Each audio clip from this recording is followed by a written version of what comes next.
This is the Sunday Motivational Video. Every Sunday, we bring you a different type of video, which should improve your life.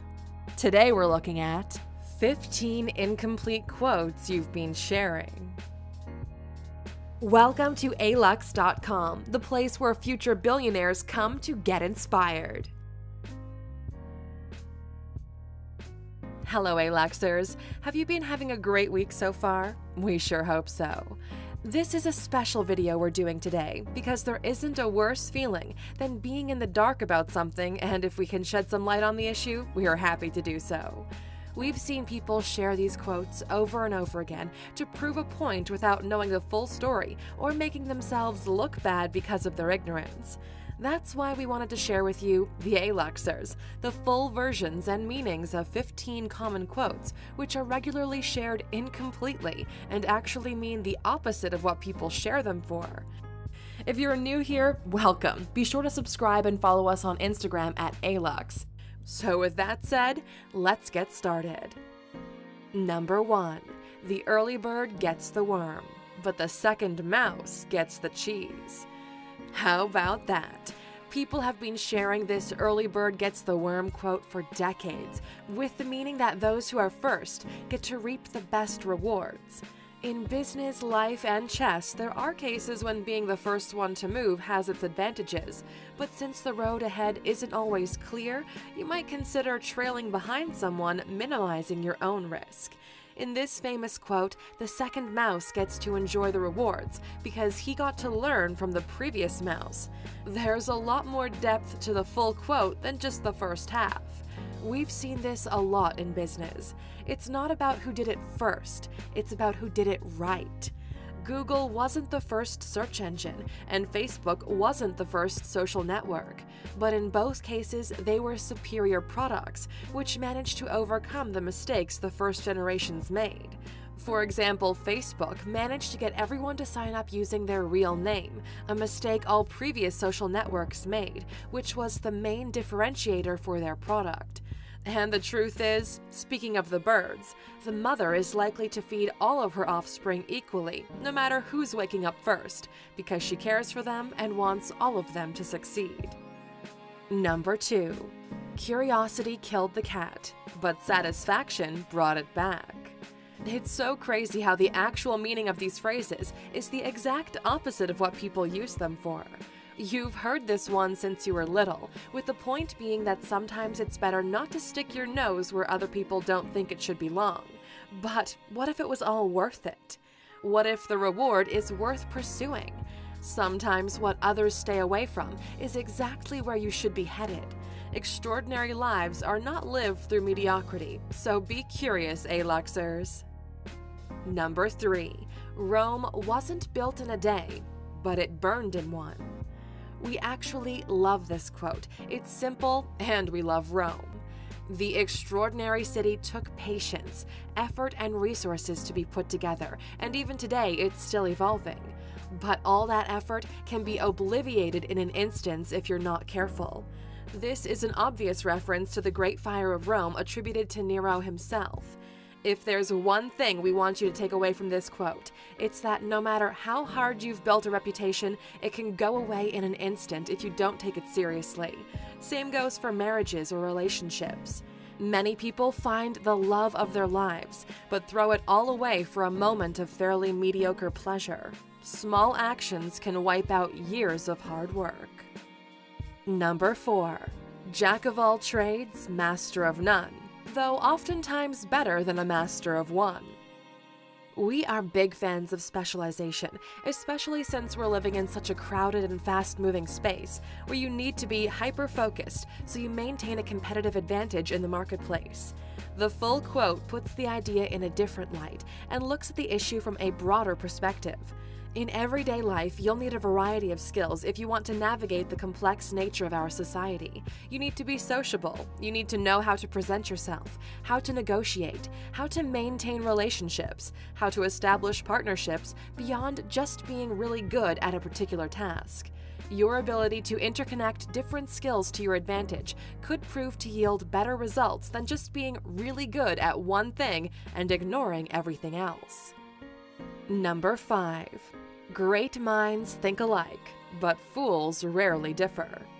We really love this one because it has the right amount of sass to get the right point across.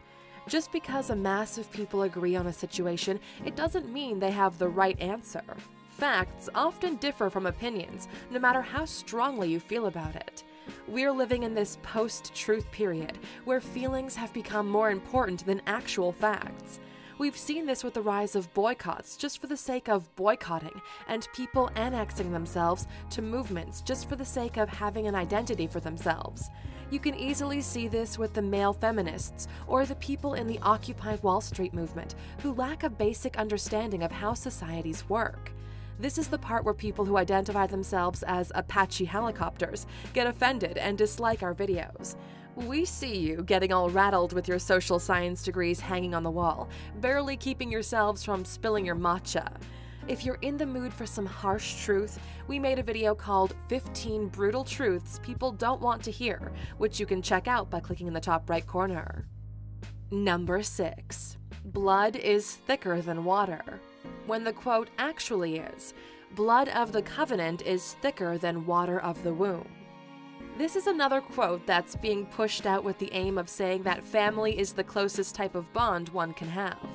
The original phrase pushes the exact opposite agenda, originating during times of war, with the purpose of motivating soldiers to create a brotherhood that's stronger than the one formed at birth. The phrase actually means that the blood spilled during battle, going through hard times together, connects people in a deeper way than anything else. Those who are willing to die together for their common goals and values are beyond brothers. Number 7. Money is the root of all evil. When the actual quote is, the love of money is the root of all evil. On our channel, we talk about money a lot, and believe it or not, we actually go through your comments to get a sense of how you guys are digesting the information we're putting out. One of the most frequent comments we get is that money is the root of all evil, which we completely disagree with. Money is amazing. It's a tool without which we wouldn't have been able to build the complex societies we live in today. The real quote has a subtle but very important difference in what is seen as negative, that being the love of money. Apostle Paul gets misquoted a lot, and by pushing this false agenda, you're not doing anyone any favors. If you go back to the original text, you'll realize that the entire stance of the story is focused around sin as the source of evil, with the love of money being one of the sins. Having money should be something we encourage, since it allows us to push society further, to build and grow. Being obsessed with material things in the detriment of our values is what will lead us to having an unfulfilled life and regret it in the end. Very important difference. Number 8. Carpe Diem is an incomplete quote. It's actually Carpe Diem quam minimum credula postero, which means seize the day, put very little trust in tomorrow, the future.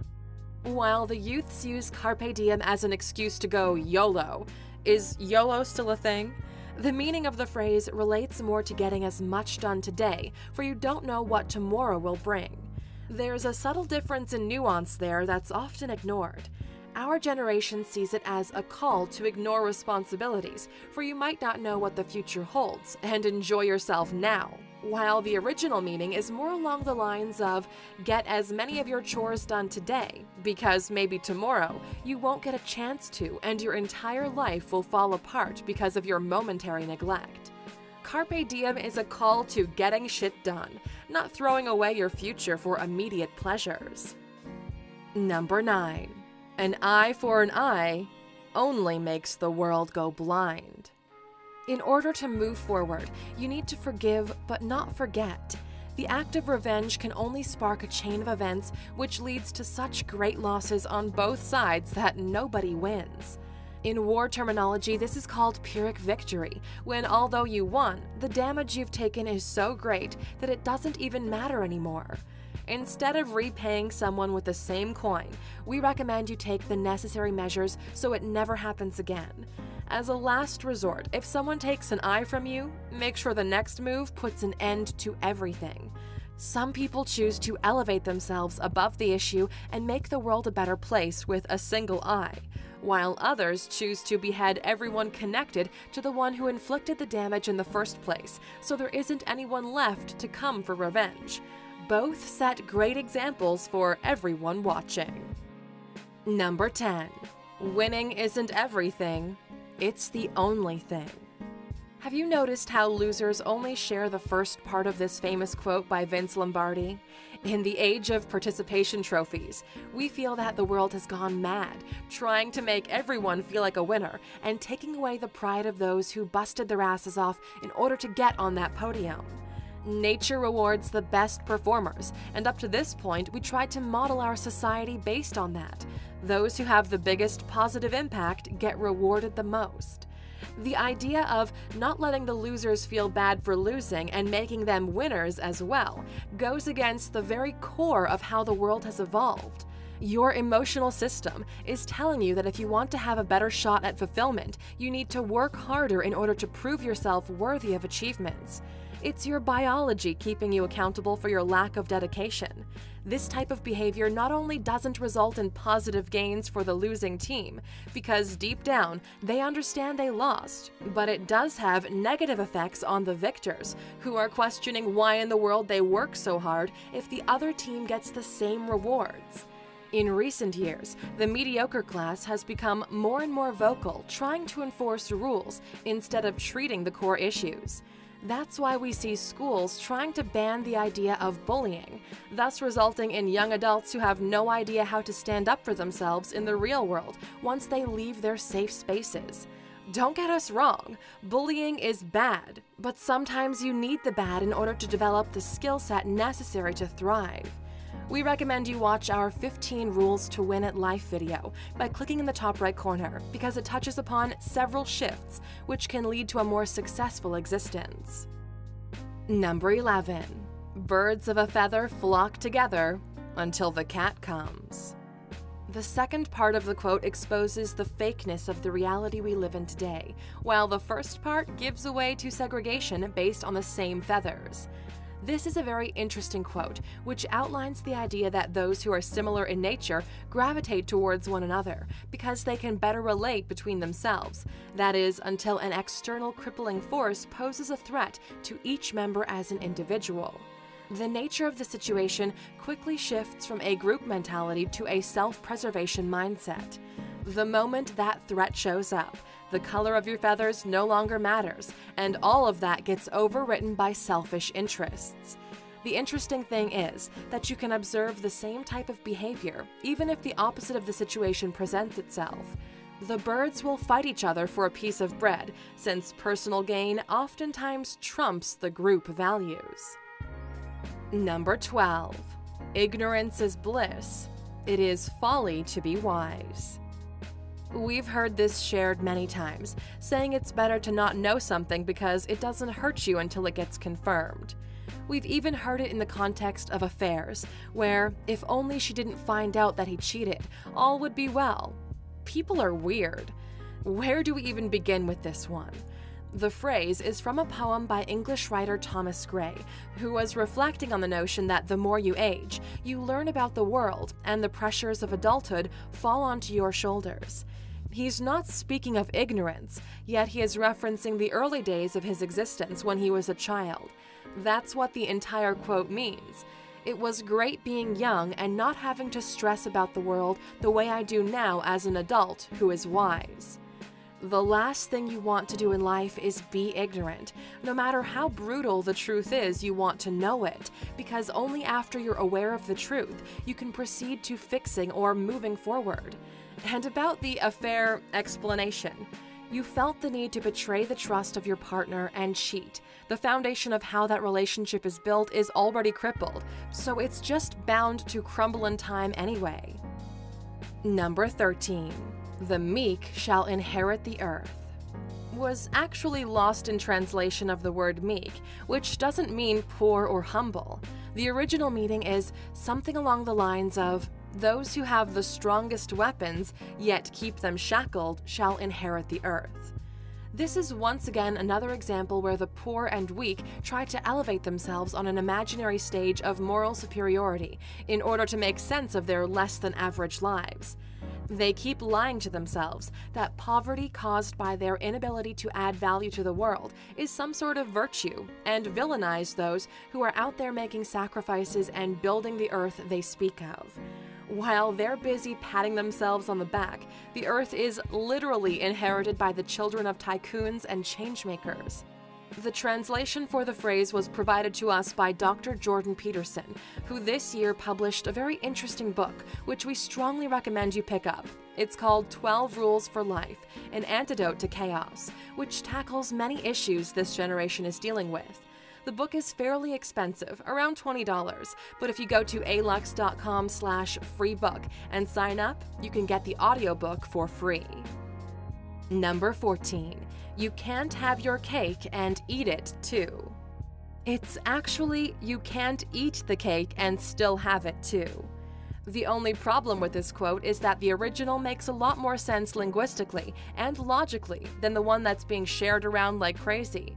It pretty much boils down to a choice you have to make. You're either going to enjoy the cake or keep it. If you eat your cake, then you no longer have it. Personally, the only reason you should ever buy a cake is if you plan to eat it. Otherwise, go buy yourself something else. Number 15. Life is short.